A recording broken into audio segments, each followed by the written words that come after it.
Welcome back to the Let's Play of Phoenix Wright, his attorney. Now we are about to take someone's fingerprints, and as always the thumb seems to be the clearest thumb. Well, the thumb and the middle finger. Please don't be offended. And once again I have to turn and face the Wii, because that's the only way to move that little thing on the screen. I have to move it like a cursor, and I don't want anything to go wrong, so I'm going to make sure. Oh yes, I'm going to make very sure that every nook and cranny is covered, so that way I won't get a miss on that fingerprint. Yeah, okay, I don't think I could miss anything, so here we go!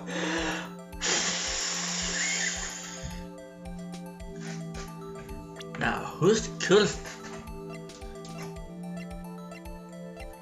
fingerprint could this be? Chief Gant? No. Gumshoe? Obviously not. Lana? No, that glove didn't belong to her.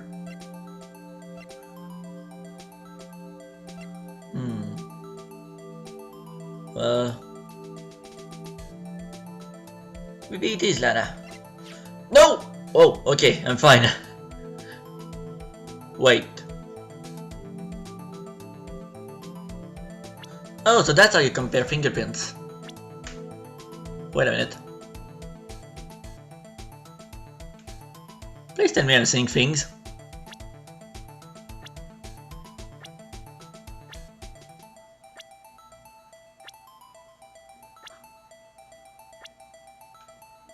I am not seeing things. This is Emma's fingerprint.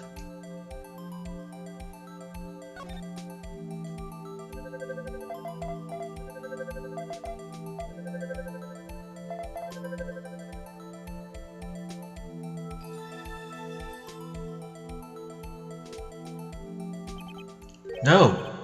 How can this be? What are Emma's fingerprints doing here? Hey, you found a match? Those fingerprints are heavy. It seems the prints are too old. They aren't clear enough to get a match. Oh, that's too bad. I thought it'd be Dark's prints. Psst, hey, you! Over here!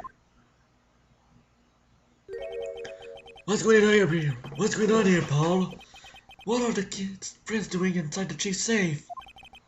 Don't ask me. Let's just keep this information from Emma for now. Here, maybe you should hold on to this.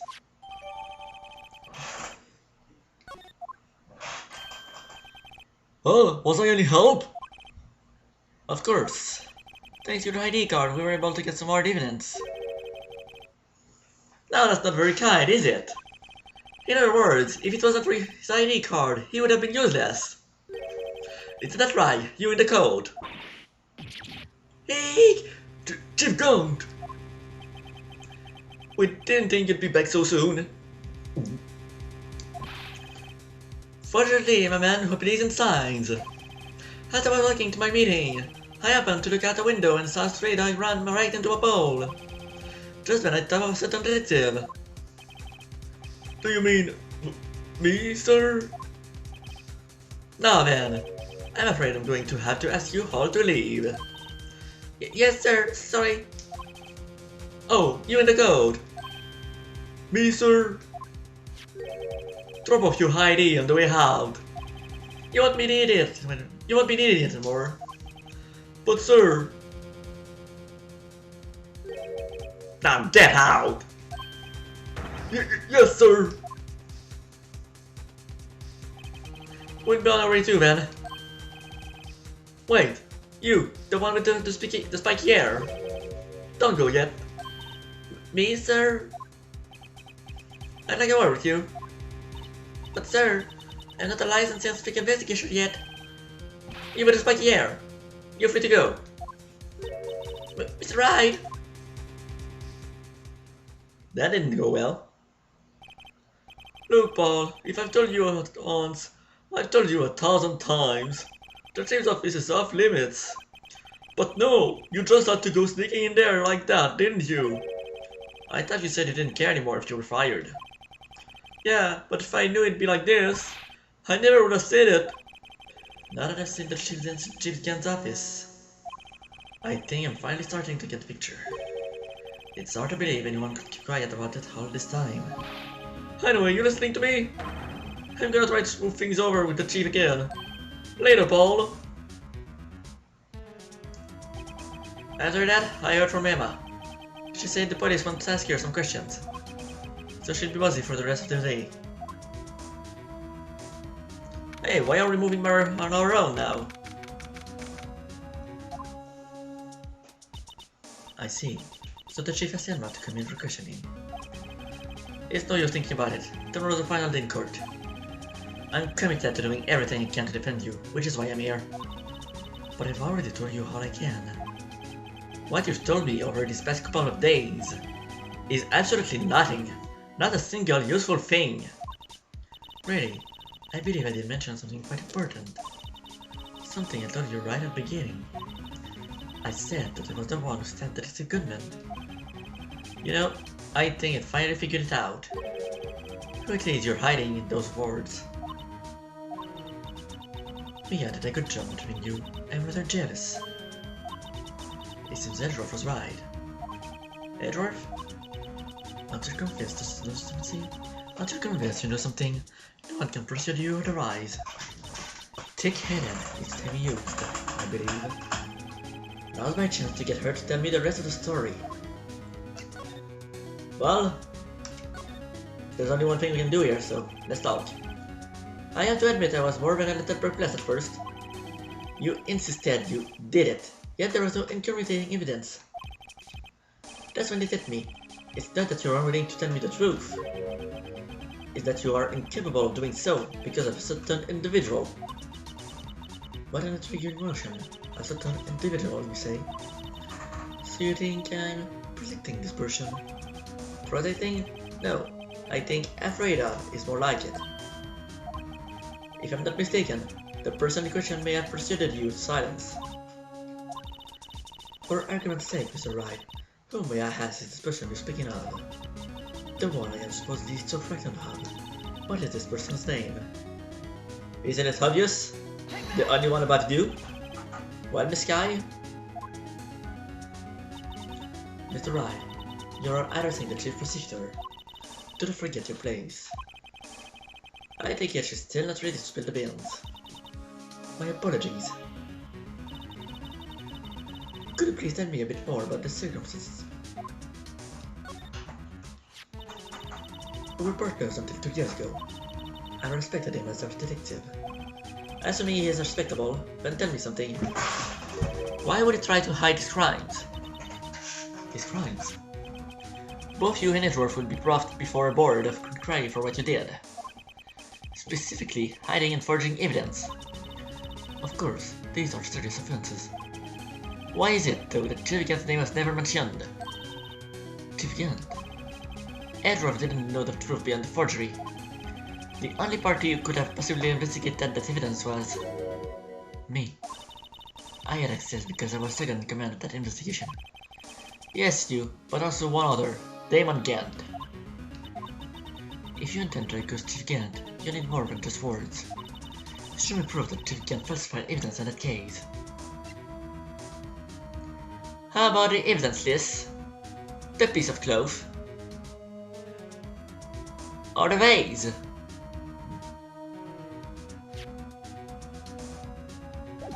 Let's try this one. I just found this in the safe in the chief's office. This destroyed piece and this strip of cloth. That's not what I've been showing, but I guess this works too. Do you know what these are? They are pieces of evidence from the SN9 incident. The person concealing evidence was none other than Chief Gant himself. Now tell me, what are you taking all the blame for? Touché, Mr. Wright. It's as you surmised. I cannot disobey the chief's orders, even if it means being found guilty of murder. Why not? Calm down, Mr. Wright. You can't possibly expect me to be able to tell you that. 3 days ago, I had no choice but to cooperate in the murder of Detective Goodman. Or perhaps I should say, follow orders. Yes, that's more accurate than cooperate. Although I can't tell you the details, I can say that I was given an order that day. I need you to dispose of Bruce Goodman's body. You'll find it tonight at Triumph Manufacturer's car.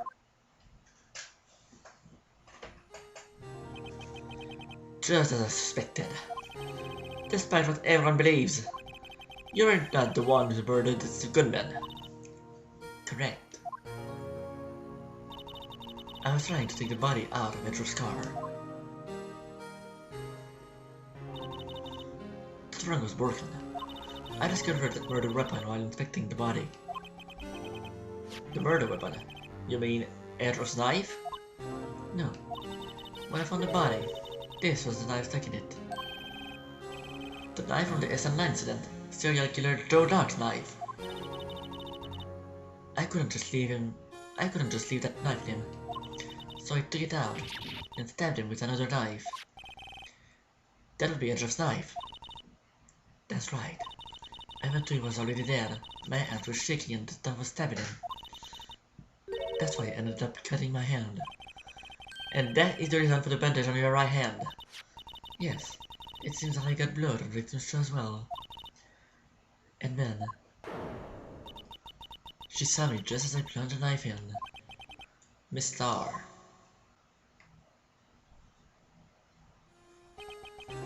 Why did you need to hide a dog's knife so badly? It took a lot of work to finally close the dog case 2 years ago. It was over with. I didn't ever want it to be open again. My intent was to prevent that, by whatever means possible. So, you hid Dark's knife, the weapon used to stab the detective's evidence in the Stroke Dark case. If word got out, which it would, the reporters would have a field day with that. So you rubbed the knife in your scarf and ate it. In Netro's exhaust pipe. Right, when I called my sister to tell her what happened, and asked her to hide the knife that was inside my muffler. You asked Emma? I didn't want anyone at the force to know about this. That would explain why Emma was so confident about Lana's distances. Speaking of phone calls, I had a bad feeling about one of them that day. About phoning? The truth is, after I received those orders for this weekend, the first thing I did was to make a phone call. A phone call to Patrolman Jake Marshall. To Marshall? Why on earth would you call him? The lead investigator for the SNI incident had been murdered. I wanted that fact to be kept hidden, and I needed help. He was the only other person I could trust. Or at least, I thought I could trust him at the time. However, it seems that after I spoke to him, he went off on an escapade of his own. Oh, you mean... Not wanting the case to die, he decided to take things into his own hands. He disguised himself as Detective Goodman and tried to steal the evidence. He had already stolen the ID card, but it seems he still hadn't made it up his mind to break into the evidence room. After my phone call, I knew around the top his dad must have disappeared. So your phone call caused the incident in the evidence room.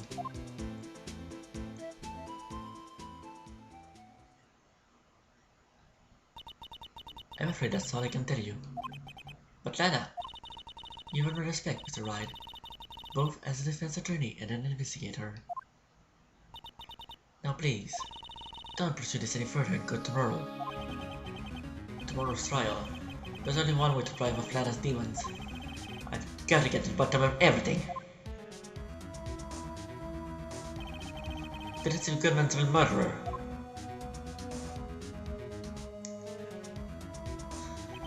And what went down in the chief's office 2 years ago. It all boils down to this. To be continued. Oh, for us we get a short part. That's fun. See you next time on a continuation of Let's Play Phoenix Wright Ace Attorney. Rise from the Ashes.